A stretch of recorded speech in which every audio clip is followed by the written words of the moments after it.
Good morning, afternoon, or evening, depending on what time you're watching this. My name's Connor from 905 Review. You guys are watching our series, Give This a Spin, where I recommend you some of my favorite albums. Today with Halifax's very own The Everywheres and their 2013 self-titled debut. The Everywheres is still a small-time band. As a matter of fact, they don't even have their own Wikipedia page yet. They're definitely the most obscure I've covered on the channel so far. And I only found out about them because when the global pandemic first hit, Polyvinyl Records and Father-Daughter Records both teamed up where for something like $20 you could get a random mystery pack of 4 records with 2 from each label, this being one of the ones I got on behalf of Father-Daughter. The Everywheres started out as a solo project, with this first album being written entirely by frontman and singer and songwriter Sam Hill. With that quick intro bit out of the way, we'll jump into the tracks. Opening up is the track Unfortunate Direction, setting our tone with some very 60s sounding, lighthearted, psychedelic pop vibes, helped by its vocal effects, the overall tone of the song, as well as the organs in the background.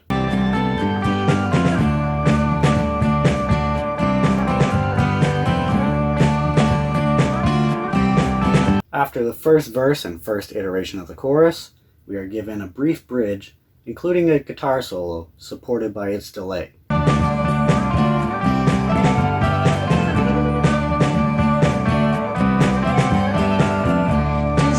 The last half minute of the song picks up as we hear the drums and the bass line get faster. Not at all a bad opening tune. After this, we have the track Someone Disappeared, being the group's biggest hit. While it is in the same vein as the previous song, its guitars bring a bit more of a western sway to it.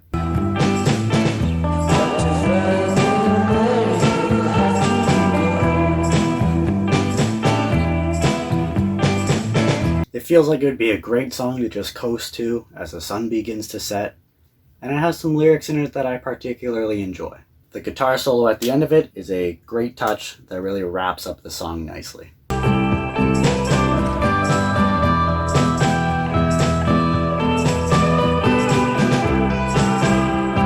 Following this is Other State, and I absolutely love the distorted sound on the lead guitar in this.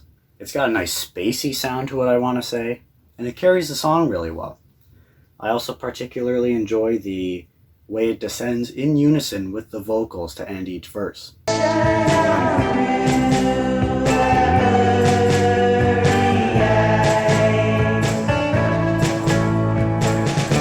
I love how big the guitar sounds, and it really seems to be front and center in the physical form of the production.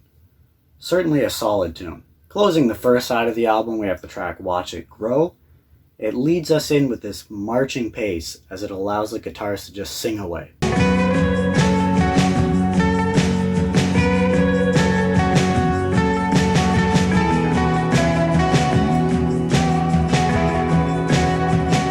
The guitar solo midway through is a very cozy one, and I enjoy the way it carries through into the verse, as well as the way it's supported by the acoustic rhythm, as well as the bass.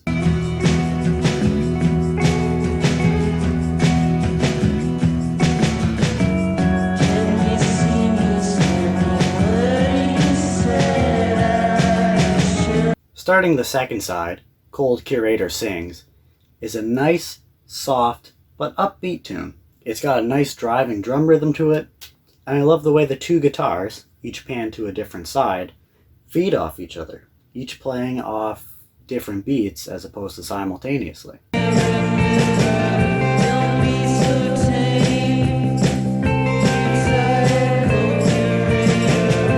The drums pick up a bit more during the chorus, and with the added use of tambourine as well as its dreamy guitars, it really helps the overall lighthearted vibe.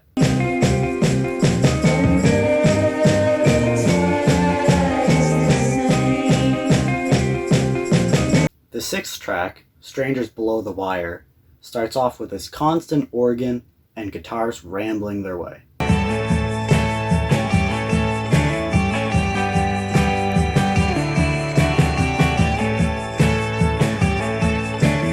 The song has a nice drive to it, and the organ picks up into more dispersed notes after the chorus, during the chorus.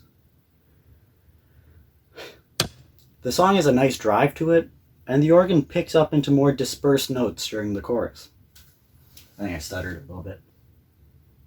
Oh, it is after the chorus. It's after the chorus. Keep that first take. The song closes off with a guitar solo that has a nice gritty sound to it. Probably the harshest point on the album, given its overall lighthearted tone.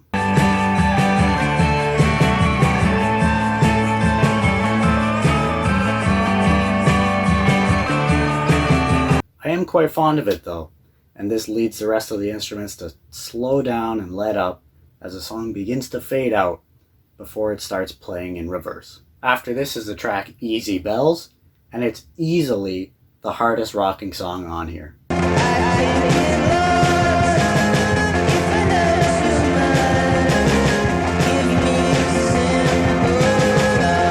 The upbeat pace of it makes it my favorite song on the album, and the guitar in it is the best part to me.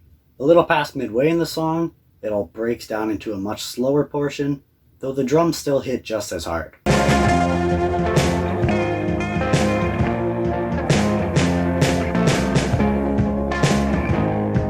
This song sounds to me like something that easily could have been part of Ty Segall's catalog. Ending the album on Weekend Yellows, it's got a real nice sway going for it. While the other instruments remain constant, the lead guitar here is only used for emphasis after a line has been sung, except at the chorus, at which part I particularly like the melody of.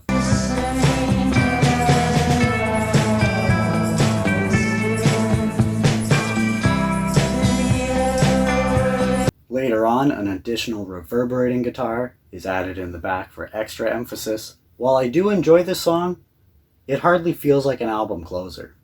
Once it reaches its end, I definitely feel like there should be more coming after it.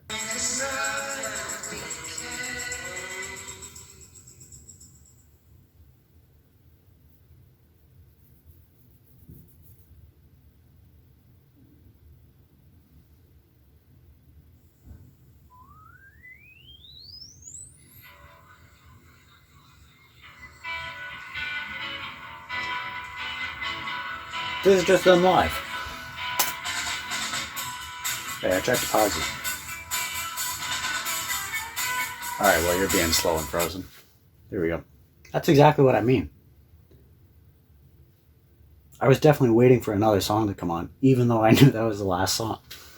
Aside from the digital download of this album, the only variants are a standard black vinyl, as well as a limited edition double mint splatter.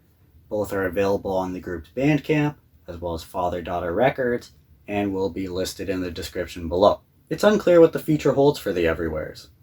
While in an interview with Father-Daughter Records not long ago, Sam Hill mentioned that he had been spending the past couple of years working on an album, the Everywheres' Twitter page is gone, their Facebook posts are few and far in between, and whenever he's asked on if the band is still together, he's been pretty evasive. Though the group's following is pretty small, they do have a devoted bunch, as you will always see in the comment section on their videos. The group has, however, been recognized enough to have a song in a Much Music show, as well as in a Thrasher magazine video. Through and through, the album feels very inspired by 60s psychedelic pop. While it's a relatively short release at 27.5 minutes, there unfortunately is not a whole lot of variety from track to track, I suppose with the track Easy Bells standing out the most just due to the pace of it. The 8 songs also come off as being awfully formulaic, without a whole lot of deviation from its verse, chorus format. With that being said, I'm going to stamp the Everywheres with a B grading. There really aren't any bad songs on here, but at the same time I wouldn't call any of them great either. Despite the aforementioned issues I had with the album, I did enjoy some of the lyrics on here. On top of that, more than anything, the guitar stood out to me in terms of its production, its sound, as well as the progressions used. With that being said, I want to thank you for tuning in. This has been Connor from 905 Review. You're watching Give This a Spin, and we'll see you next time. But, real quick, before we head out, what were your thoughts on the Everywhere? Or just one, if you only had one, I guess. Let me know. Did I rate it too high? Did I rate it too low? There it is. Also, let me know if you already knew about this band or not. And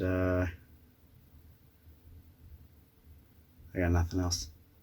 What a terrible take this was. Anyways, thank you for tuning in. It's been a pleasure. Hope to see you again. Let me know if you enjoyed this. Let me know if you're interested in